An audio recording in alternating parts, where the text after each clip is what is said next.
My name is Dan Mardirosian. I'm the Senior Operations Manager here at the Worcester Polytech's Biomanufacturing Education and Training Center.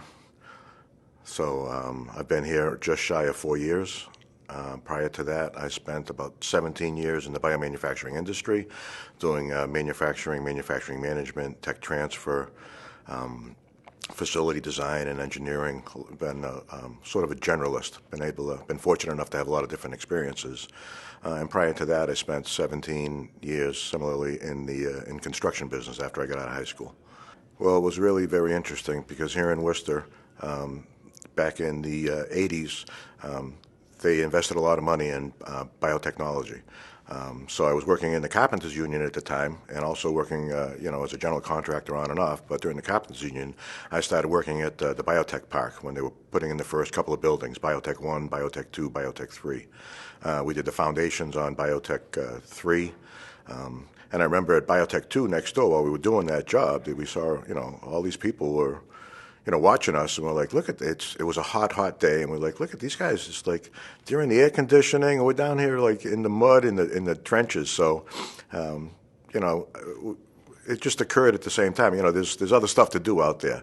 At the same time, I had been doing this for 17 years. Starting to wear down a little bit. You get those days where you go home and say, like, there's got to be an easier way. So I just picked up a newspaper, and I saw that Quinsigamond Community College was doing a biomanufacturing program. I don't know if it was the first or second offering when they first started doing it.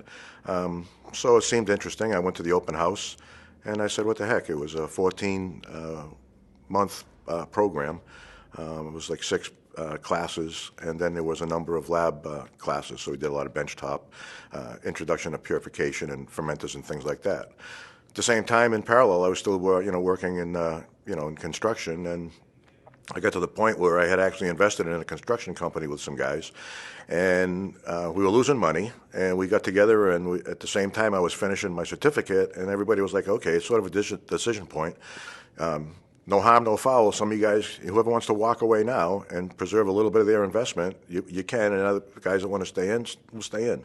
So I chose to walk away because I figured this is the perfect opportunity. I'm getting a certificate. Let me try to do the biotech thing. And 6 months later, I got a job at Alpha Beta Technology that was in the Biotech Park, and ironically, it was the company that the people in Biotech 2, same employees from that time a couple of years prior that I was in the trenches, we started this conversation. Yeah, it was interesting because when I saw the open house, I looked at it, I goes, this is like a brand new industry. This is brand new technology. This is reminded me of when my father, who was like in retail in the early 70s, he got into computers. I was like, this is the computer industry in the 70s. Now it's biotechnology. This is the next 20 years, the next 30 years. Yeah, I think a lot of it was relatable because a lot of it is really, it's common sense. It's sort of a combination of engineering and science. It's plumbing. It's how do you move liquids and fluids from one tank to another tank? How do you run equipment to make sure that the equipment runs properly? You're taking care of the cells. The cells are growing. You have to make sure that I can't control what the cells are doing. The cells just need to be happy so they can produce their product. But I can control the temperature of the bioreactor, and I can react to an excursion if there's something going on with the pH controller or the air controller. So it's really running equipment to, produce products. It's very clean manufacturing. I think the most what I try to stress a lot in the programs we do, especially, we do have a certificate program here, so it's a lot of career changers. No matter what you're doing right now, there's a relatable action or there's a relatable task in the biomanufacturing industry. If you're working at a grocery store and you're stocking shelves and you're working in the warehouse, there's a job for that in biomanufacturing, but there's so much more requirement from the guidance of like the FDA, so material control, and the warehouse has to be organized between quarantine release. So it's just the next level of materials management, right? So there's a place. We find that people that are car mechanics, cooks, they're used to running equipment and just running processes, running mixers. We equate our processes a lot to the beginners, and it's like being a cook, and we have batch records that are recipes to how to make your cake, but then we have all these SOPs, standard operating procedures, that tell you how to operate the mixer, how to operate the oven. So all the parts of putting the process together in your batch record and all your procedures, so if you're trained on your equipment, is really not, you don't have to be a scientific genius. Certainly a place for the scientific geniuses, but the opportunities are vast. It was actually in Massachusetts at the end of the 80s, early 90s. Construction, it was mostly the computer industry was tanking, and everyone that was in the computer industry ran out and bought tools and became carpenters and construction guys, because it wasn't really a licensed profession like electricians and plumbers were at the time. So, there got to be a lot of competition, so it was just time to look at something new. Biomanufacturing is essentially just using living organisms to produce products that are useful in life. That can be obviously healthcare products and biological drugs like insulin. People that can't produce insulin, we can produce insulin using bacteria, and then we can give that insulin to people that can't provide it, for themselves. There's also other opportunities in agriculture and in biofuels, with ethanol. Creating fuel from ethanol is a biological process. Genetically modified organisms is a biologic process to take something that, for instance, the resistance that tomatoes have to drought, to try to enhance that resistance that they have using what the tomatoes naturally do, and just build that up more. Biomanufacturing is a piece of biotechnology. Biotechnology is a broad umbrella of everything you can imagine, from stem cell research and stem cell work, right down to just making, again, biofuel. So there's different complexities and processes. That's why you'll see that there's processes that they use bacteria for instance, like I mentioned, to make insulin. Bacteria is basically a very simple organism. So you can make simple products in this, I guess, respectfully simple, as opposed to when we make biologic drugs like monoclonal antibodies. Those are actually complex molecules that are made up of 150,000 atoms. So a complex molecule like that needs to be produced with a complex system, so we use animal cells for that. Insulin molecule probably only has 6,000 atoms in comparison. So the more complex the product or the biologic is, the more complex system you need to really manipulate it. And when I first got into it, especially my construction buddies, I'd bring them into the pilot plant once in a while and show them a bioreactor. They're like, "You can't run that. You just write down the numbers, right?" I was like, "No, you could run this. Believe me. It's common sense. It's attention to detail, and it's just, if you have a passion for your work, regardless of what it is, you can be successful at it." So the certificate program actually consisted of 6 credit classes, but they were relevant to working in the industry. There were classes like organizational behavior, medical microbiology, public speaking, which I found, classes like that helped me a lot when I had to get in front of peers in meetings and present some data. It was difficult for me to really understand my data, and now all of a sudden I've got to present it to people. So those core classes were important.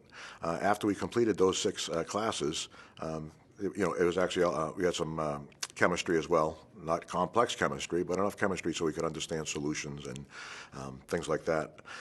And then they had sort of a capstone lab at the end, where we spent nights doing different unit operations. One night we would set up a fermenter and we would grow E. coli and generate a growth curve with the data that we generate. A different night we would pack small-scale purification columns, and we would take BSA, bovine serum albumin, and purify that. One night we did a QA, so we monitored all the other 3 groups that were doing their operations, and found what they were doing right, what they were doing wrong, and learned about the documentation requirements. The programs that we do here, we have a certificate program that's 8 weeks. It's 4 hours a night, 3 nights a week. So it's about 96 hours of instruction.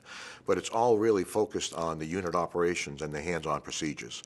So a 4-hour lab will start with maybe an hour of background lecture and theory, and then we'll spend 3 hours on the lab with the equipment behind us. This base is strictly for hands-on training, non-traditional education.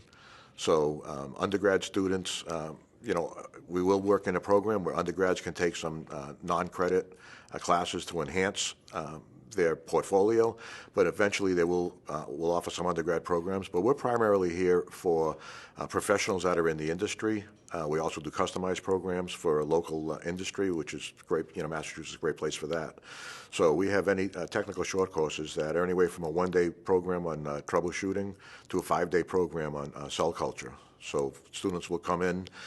Some will be in the industry just wanting to enhance their skills.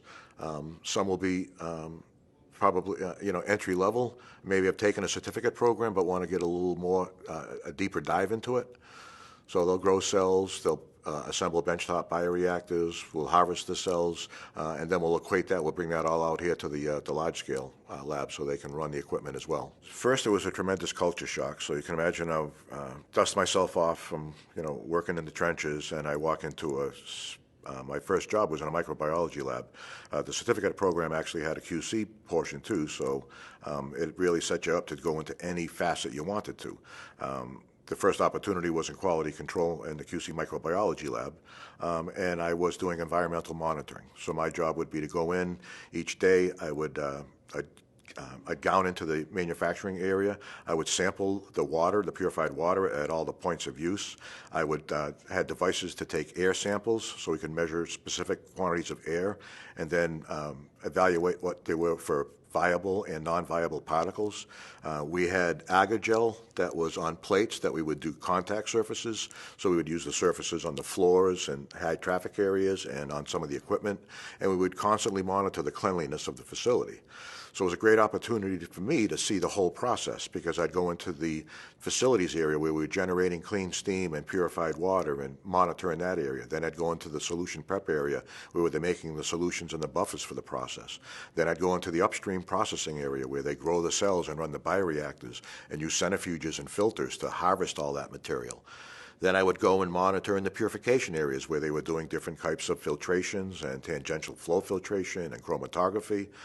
And a lot of it was set up my devices and wait while they, pulled in air samples of particles. So I just talked to everyone in the suites, and, it seemed really, really interesting. After about a year in the quality control lab, I was talking with my supervisor and, about advancing, because I still hadn't even, I only had a certificate. So her advice was to, try to continue my education, because in the quality space or in research development, you need a more advanced degree. So I continued, and I got my associate's degree, which the company paid for, which is common in this industry. And when I got my associate's degree, maybe it was probably 2 years into working there, it still seemed apparent that I needed a bachelor's degree. I lost my drive a little bit to go to school because I was learning so much on the floor, and an opportunity internally came up to go into process development. So I immediately took that job and went into the process development, into the pilot plant, and got to play with all that stuff and work on non-GMP processes, where I really was able to hone my skills and gain my confidence to be able to go into the GMP plant. From there, I ended up working at process development, and I was working on a second-generation process for the product that Alpha Beta had. At the same time, my operations manager here, Chris Bellerive, who I've known since those days, was actually working in Smithfield, Rhode Island, in the manufacturing facility, our GMP facility, that we were producing our phase 3 drug for clinical trials testing. So at the same time, while we were testing our phase 3 product, we were working on our second generation product, which was process, which would make the process safer, more economical. There were some solvent steps that we were able to remove with process development steps. And I eventually moved down and spent about 6 months, maybe close to a year, working with Chris, transferring the process to him on the floor. Subsequently, the biotech industry being volatile, not so much now, I think, as it was back in the day. I say that back in the day in the 90s, right? We got our phase 3 results on a Thursday night, which were not favorable, and we had to close the plant the next day at lunchtime.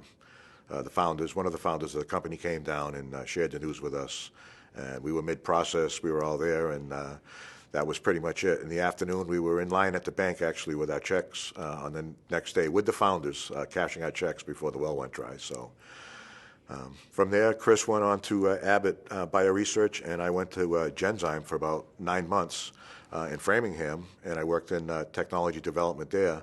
But then I was recruited back by a company called Collaborative BioAlliance, who purchased the facility in Smithfield, Rhode Island. And they were looking for people that had any experience at that facility to come restart it and do contract manufacturing.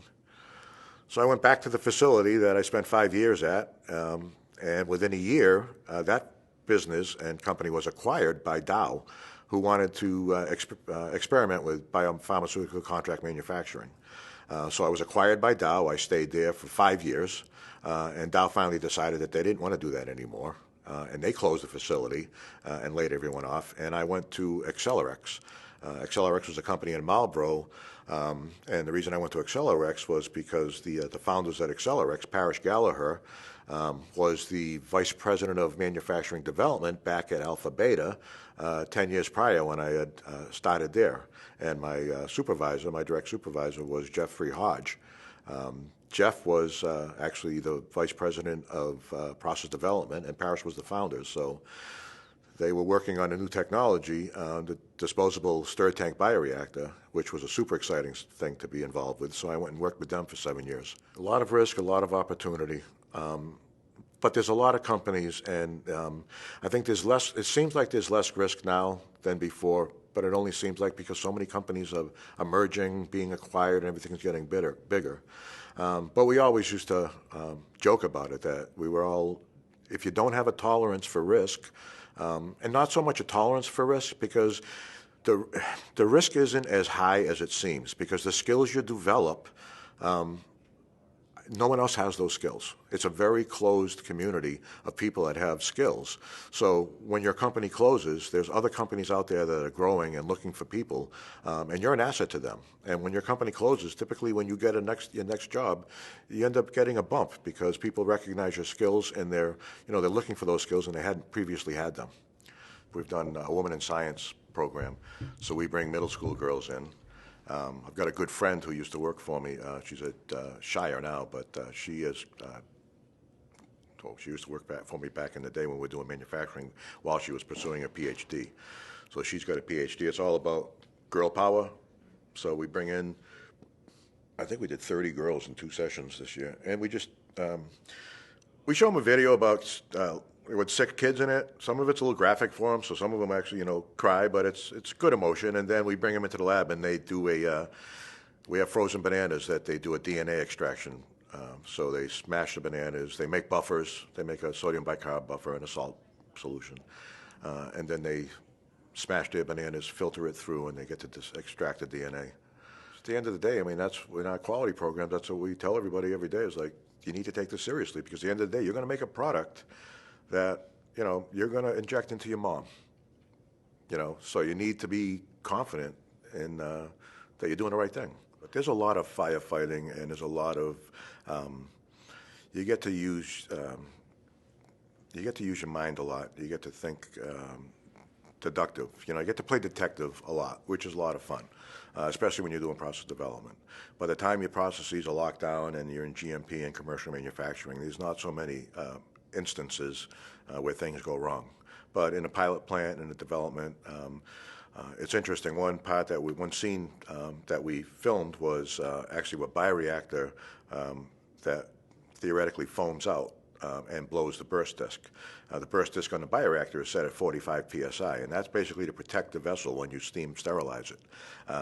We were working on a process one time that we were actually trying to steam test a vessel with a larger burst disc in it, and we were heating it at 135 degrees C, which is about 32 psi. Typically, when you're at 121 C, you're only about 15, 17 psi, but when you get up to 131, 132 degrees, well, to make a short story long, the burst disc did blow. It sounded like the building blew up, and I think that I probably got to the door, which was 10 feet away, without touching the floor maybe more than once. The exhaust fans came on because it was part of an interlock system, as part of where we were doing some solvent work. But the vents that were supposed to open to let in air when the exhaust fan turned on didn't. And when we were able to open the doors, the whole drop ceiling was torn down from the vacuum pulled in the room. So that was a that was a fun moment. But there's always different, there's nights that, you're ready to go home at 5 o'clock, and there's a process excursion that you have to troubleshoot, and it's 10 o'clock, and you're still there, and, the process is the process. And again, you're working with biologics, and the cells are growing along, and they're not on your schedule, you're on their schedule. Typically, when something happens, when you can figure out and do a good investigation, the end result of the investigation is potentially a flow chart of how to react. When you go into different labs, there's always areas that are posted, in case, you really need to be trained to expect the unexpected. So, for instance, in the QC lab, there's a whole equipment list typically on the wall. So if power goes out, the samples that are critical are in refrigerator X and need to be moved to refrigerator Y. So there's an action plan in place for failure to avert failure. So it's a lot about being proactive. When we teach people about growing cells, because it's not just about running equipment. You need some level of understanding of what you're growing and what you're dealing with. There's primarily two types of cells. We talked about the microbial cells that we can produce simpler products in. Microbial cells, bacterial cells, are very simple. They're not complex at all, and they're tough as nails. So they're grown in bioreactors. They're actually grown in the vessels they're grown in are called fermenters. They're still a type of bioreactor, but their geometry is tall, and they have very high mixing, and they have a lot of impeller blades, and they typically are fed with a lot of airflow, because these cells double every 15 to 20 minutes. So they're growing aggressively, and you really need to keep up with them. They're also tough as nails, so they can take the high agitation and they can take the high mixing. But that's bacteria. And that's how we can, make simpler processes. Yeast, E. coli, they're very common. But for more complex drugs like the monoclonal antibodies and other therapies, we use animal cells, Chinese hamster ovary cells, embryonic kidney cells, all different types of cells that are human cells. So when you grow those cells, you really need to treat them like little humans. They're not tough as nails. We can't throw them into mixers that would shred them up. We can't give them a whole bunch of airflow, so much airflow. If you think about a microscopic sized cell, and there's billions of them in the solution. But now you've got air bubbles going up, and they're popping on the surface. Every time an air bubble pops, that's an explosion that kills the cells around it. So the cells need to be really coddled, and we always tell people, these are your babies. You're going to grow your babies, and you're going to help your babies mature to adulthood so they can actually produce that protein for you. And then when they're done producing the protein, they're going to go into their death phase, and we're going to be done with them. We're going to remove them from the process. So we talk about the needs of the cells, just like us. They need to be oxygenated, right? We need air to breathe. So we make sure they have the right amount of air. We have to have a balanced physiological pH. We're happy around pH, 6 to 7. So we keep our cells at pH 6 to 7. We keep them at 37 degrees C, which is body temperature. If the cells are getting a fever, if the temperature goes too high, you're not going to really produce protein today. But similarly, if you get hypothermia and you're out in the cold and you're not at body temperature, you're not going to produce your protein either, and you're not going to be healthy, and you're not going to grow up to be a healthy adult cell. Cells actually have social interaction. So if you have your cells, the cell count, when we expand our cells, we want to keep them in logarithmic phase, so they stay in that adolescent phase. But we need to keep them at the right population. If we took our cells and we dilute them too much, it's like taking a small group of people and spreading them out all over a desert. You're going to be alone, you're going to become depressed, and you're not going to produce protein. But similarly, if I take the same group of people and I jam them into an elevator or a telephone booth, you're not going to be happy either. So we like a good population. It also, you're not fighting for nutrients, but you're also getting that social interaction you need. So it's just really equating how to, shear is another thing. The reason that we do very gentle mixing in a microbial or a mammalian cell bioreactor is because the blade's actually on a 45-degree angle. So the cells just very slow agitation, just enough mixing. They just roll off the agitator blade, and they don't get damaged. We don't need a lot of air because animal cells only reproduce every 24 hours. So the amount of air that they need to consume, the amount of oxygen, is much lower. So if you had a 100-liter bioreactor, the airflow for that bioreactor might be 6 liters a minute. If you had a 100-liter fermenter for doing microbial cells, A 100-liter bioreactor would typically start at about 100 liters a minute of airflow. So you have that huge difference in how they grow. A bioreactor is a complex vessel that's been fitted with all the controls to monitor it, and probes that work in concert with the control system. So you have a control system that we can put inputs in. So we know, like I said, we want the cells to be at 37 degrees, for instance. So a bioreactor is a vessel that has an agitator in it. It's got a jacket around it. So with that jacket, we use temperature heat exchangers to either heat or cool the liquid in that jacket to maintain the temperature in the vessel. So in the bottom of the vessel, there's a lot of ports where probes are inserted to measure the temperature and the pH and the dissolved oxygen. And on the top of your vessel, you have a bunch of addition ports where you can add your media and add your inoculum and add things like a complex feed to get the cells, keep them growing. You also, from the top of a bioreactor, often you'll have foam probes. So again, if the cells in all this process, you have rich medium, but as cells die, it gets murky. And with all this mixing and agitation and airflow, it gets foamy. So when you get foam that gets into the headspace of your bioreactor, you want to ensure that doesn't get to your exhaust filter. The exhaust filter will get wet, it will plug, and then you get that instance where you get a foam out and you blow your burst sticks. So we have devices to measure the volume in the reactor. That can be on load cells or that can be sonar. So all the components and all the controls that we need to kill the cells happy, to kill the cells happy, that wouldn't keep them happy. To keep the cells happy are really all controlled by automated systems. Some very automated, some semi-automated. We have to set a lot of valves in place first. Proteins that the cells produce are sensitive to shear as well. You can also damage your proteins. So when we move our proteins from one process step to the other process step, there's certain considerations we need to have in our plumbing. We want to have smooth lines in our plumbing. We don't want an 1.5-inch line all of a sudden connected to a 1-inch line where it would have a 90-degree point there. That's going to cause turbulent flow and create some air bubbles, and then those air bubbles again are going to start degrading our protein or our product of choice. It's not always a protein, but in many cases it's a protein. We try to do outreach, and outreach is great, and I think that it's really important. It's the STEM education movement, right? It's really important to have kids, even at the grade school level, learning the STEM, science, technology, engineering, and math, because it's not all scientists doing this. Again, it's a lot of engineering. I belong to an organization called the ISPE, International Society of Pharmaceutical Engineers. They're a global company, a global association of engineers that really started 25, 30 years ago at the emergence of biotechnology. You have all these mechanical engineers and chemical engineers and computer science folks. They're all working in all different types of industries.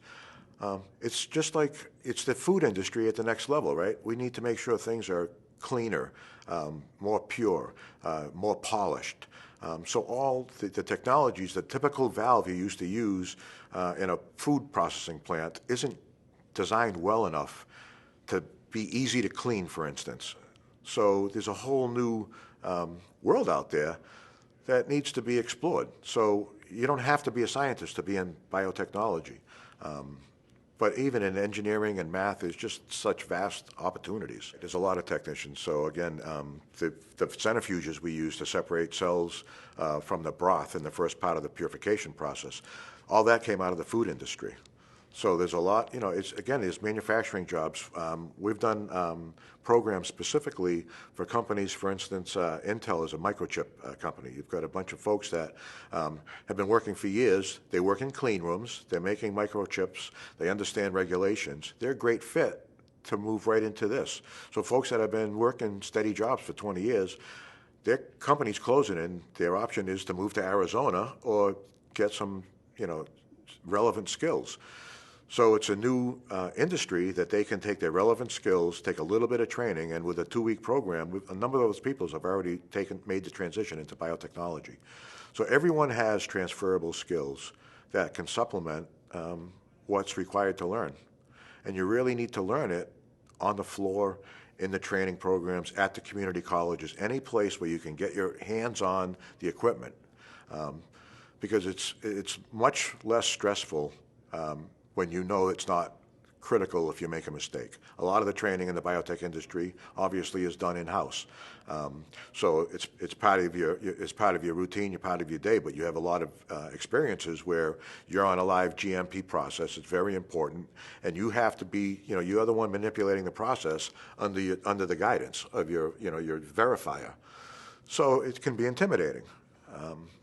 But with the proper training, I think once you get rid of the intimidation, it lowers people's stress level, and it just makes the quality of life at the job much better.